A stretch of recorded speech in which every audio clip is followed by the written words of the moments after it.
una de las personas que ha estado un poco tratando de decirle a la gente, cuídense, cuidado acá, cuidado allá, ha sido el obispo. Ha sido Monseñor Jorge García Cuerva. ¿Cómo está, Monseñor? Buen día, un placer saludarlo. ¿Cómo está?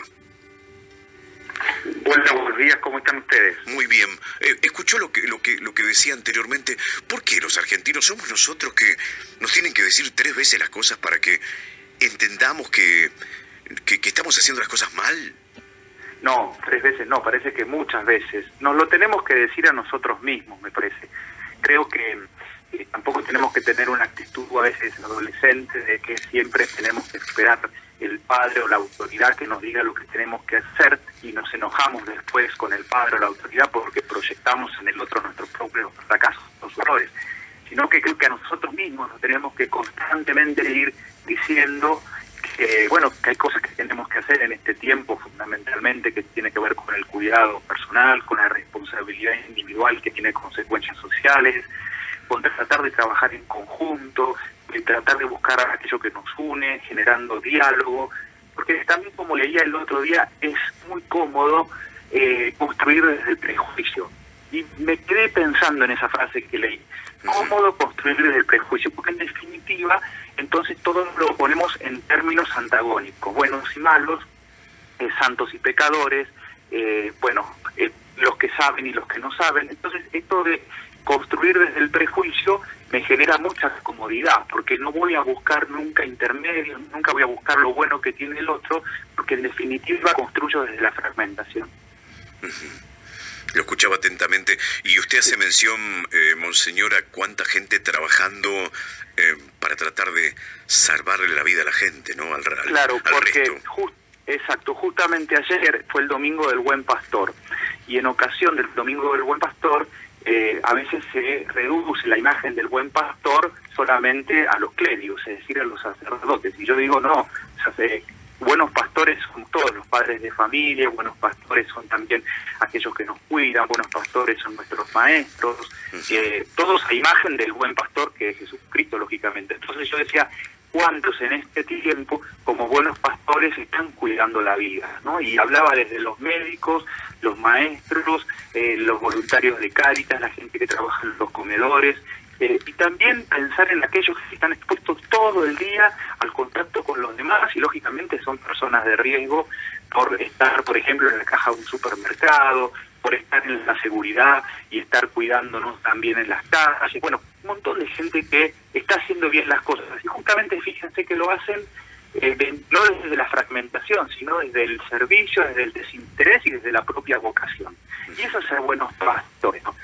Creo que nadie está preguntando en la terapia intensiva del hospital a qué partido votaron, nadie está preguntando cuando se atienden en el supermercado, ¿no? de qué religión es, porque en definitiva hoy tenemos que salvar la vida de todos y lo hacemos cada uno desde su misión y de su propia vocación. Ajá. Me da la sensación, es una interpretación absolutamente personal, Monseñor, pero no sé si la comparte. Digo, este fin de semana, por ejemplo, me enteraba de la muerte de Abel Gallardo, un señor que yo conocí, músico, trabajaba en el Consejo Deliberante, un señor, una maravilla de persona. Y yo digo, mirá, se murió Abel, no lo puedo creer, digo. Y no salía de mi asombro y pensaba, esto no es joda, Monseñor. No, claramente que no, claramente que no.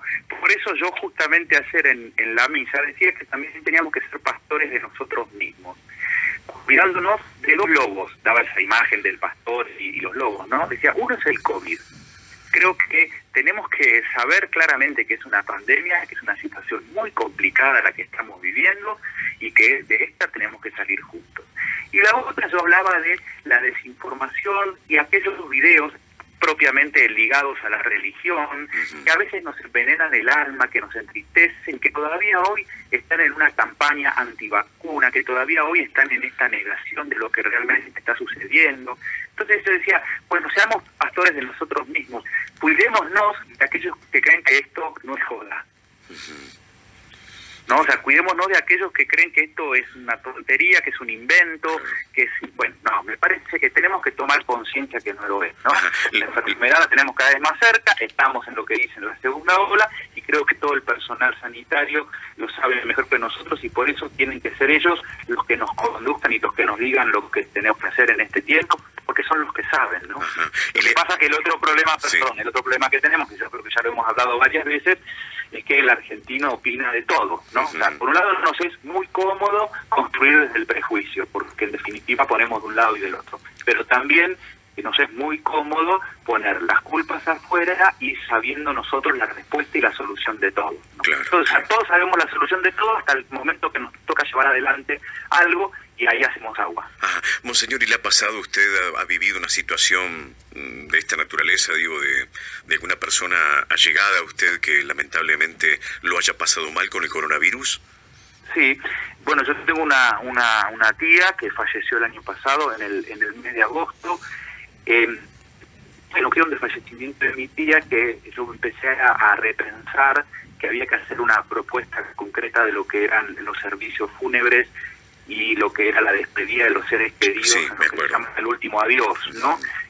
Porque ahí descubrí que, bueno, que no había necesidad de la persona fallecida ser cremada, porque ahí supe que bueno, que con todos los cuidados había un montón de protocolos a nivel nacional que podíamos cumplir y que en realidad el peligro de contagio no era la persona fallecida, que estaba en las bolsas herméticas, sino que eran los que nos juntábamos, ¿no? Los vivos, las familias. Y bueno, en función de ese caso yo empecé a pensarlo. Después tenemos, bueno, en mi familia, concretamente el tema también de cuidar a los mayores, ¿no? Como puede ser en cualquier familia, nosotros cuidar a mis padres. Me parece que todos lo vivimos de cerca, todos lo estamos viviendo de cerca. El otro día nos enterábamos por el cura Sergio Soto. La verdad que me sentía así desubicado, porque digo, de tantas veces que hemos hablado nunca le pregunté, ¿usted nació en Río Gallegos? Sí, yo nací en Río Gallegos. Mi padre, odontólogo, asimilado a la Fuerza Aérea, trabajó allí 2 años y en ocasión de eso yo nací y me bauticé en la catedral. O sea, es un río galleguense. Sí, lo soy, pero bueno, reconozco que fue solamente haber nacido y haber vivido un poquito de tiempo ahí sobre la calle Buenos Aires. En la calle Buenos Aires. Cerca del hospital. Sí, cerca del hospital. Qué bárbaro. Bueno, Sí. Ese dato no lo teníamos. Sabemos que es abogado, sabemos muchas cosas más, pero no sabíamos que había nacido en Río Gallegos. Exacto. Sí. Por eso fue como un reencuentro con las raíces. Sí. Y para mis padres volver después de tantos años, claro. Pero ahora el hijo era el obispo. Es increíble, ¿no? Sí. Como siempre, muchas gracias, Monseñor, y No, ojalá la gente entienda, comprenda esta situación que estamos viviendo, que yo no sé si no es más difícil que el año pasado y le damos un poquito más de liviandad, me parece, ¿no? Y yo creo que, lo que sucede es que también hay que reconocer, yo lo digo desde lo emocional, hay una pandemia anímica, ¿no? Es decir, estamos todos un poco apestados de tristeza, estamos un poco apestados de incertidumbre, de mucha angustia, y me parece que entonces hay que entender lo que nos está pasando. Quizá el año pasado se hizo demasiado extenso y creo que eso lógicamente hoy tenemos que aprender a trabajar, ¿no? Anímicamente la gente está muy quebrada y por eso le cuesta también mucho de esto, porque vivíamos todos en la ilusión de que el 2021 era distinto, ¿no? O sea, ¿se acuerdan? El fin de año era casi que despedíamos a la pandemia. Claro. Y no, despedimos un año, pero la situación sigue siendo extremadamente compleja. Por eso creo que también es una responsabilidad muy grande de la dirigencia, y aquí me refiero a dirigencia política, empresarial, religiosa, que tenemos que animar a la gente en la esperanza, ¿sí? Haciendo conscientes de que tenemos una epidemia o una pandemia de emociones, tenemos que animar a la gente en la esperanza. Por eso me parece que el horizonte de la esperanza, por ejemplo, en la vacunación, es muy importante poder ponerlo, ¿no? Y nos tiene que alegrar que la gente se ponga a vacunar.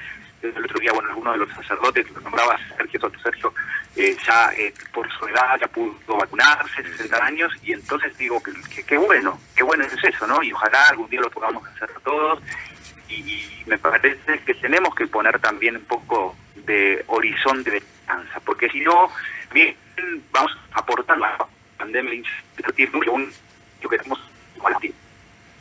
Gracias, Monseñor, le mando un gran abrazo.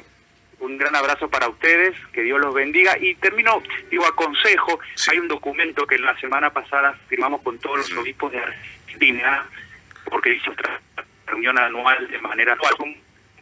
El documento... Monseñor, a ver si me escucha, monseñor. Que, monseñor, se nos está cortando una pena y quiero escucharlo, que queremos escucharlo, la gente lo quiere escuchar. A ver, se corta. A ver, probemos de vuelta. A ver, ¿ahora? Sí. ¿Ahora me escucha mejor? Ahí lo escucho bien. No, decía que hay un documento de los obispos argentinos que sacamos la semana pasada. Este documento fue porque la asamblea de los obispos la hicimos de manera virtual, y el documento se llama Ser Juntos y Mejores, salir juntos y mejores, ¿no? Salir juntos y mejores. Y lo recomiendo, es una carilla, solamente se encuentra en las redes, pero tiene que ver con esta idea de aportar al diálogo, de poner lo mejor de cada uno de nosotros y de enfrentar juntos esta situación difícil. Salir juntos y mejores. Claro, ojalá Dios quiera. Un abrazo grande, monseñor. Gracias. Que Dios lo bendiga. Chau, gracias. Muchas gracias. Hablábamos con Jorge García Cuerva, el obispo nacido en Río Gallegos, para el que no lo sabía, ¿cierto? Tratando de ayudarnos a entender esta situación que estamos viviendo. Y es verdad, lo de la pandemia de la tristeza lo comparto en un 100%, porque hay gente que ya está cansada de tanto tiempo, y hay gente que está angustiada, y que está triste, y vos te das cuenta, porque vos hablas con ellos y ya no tienen la misma, no tienen ese ímpetu, esa fuerza, esa energía que vos le conociste toda la vida. Y en ese momento me parece que es donde más tenemos que acompañarlos, ¿no? Es muy difícil para una persona mayor, una señora, un señor, que sienta tristeza, angustia, porque tiene que estar encerrado, porque tiene miedo. Este es un tema, hay gente que tiene miedo, no sale de su casa, no sale ni siquiera al portón de la casa, porque tiene miedo. Porque hay mucho miedo también en la gente. Nadie se quiere morir, convengamos una cosa, nadie se quiere morir.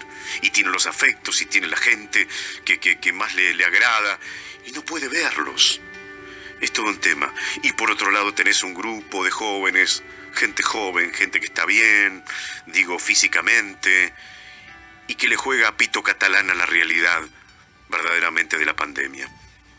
Ojalá comprendamos realmente que de esta salimos entre todos. Nadie se salva solo.